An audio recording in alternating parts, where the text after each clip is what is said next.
Le projet Trees for Future a démarré en 2018 face à toutes les questions qu'on recevait sur que planter en forêt. Donc on a décidé de mettre la main à la pâte et de vraiment mettre en œuvre un projet de plantation et d'expérimentation sur des nouvelles espèces.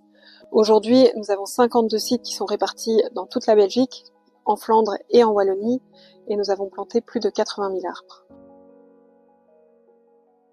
Au niveau des objectifs, donc c'est vraiment pouvoir diversifier la palette du forestier, lui permettre dans les prochaines décennies de pouvoir choisir d'autres espèces que celles qui sont plantées actuellement, ou de mieux connaître celles qu'on connaît un peu moins bien.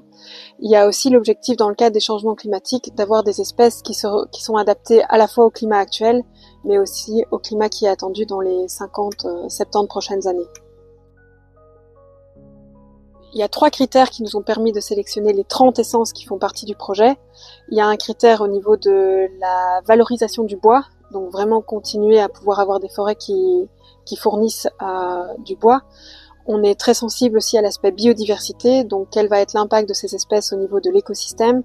Et à ce niveau-là, on a aussi l'impact en termes de risque d'envahissement, de s'assurer que les nouvelles espèces qu'on introduit ne vont pas dégrader l'écosystème ou envahir les parcelles.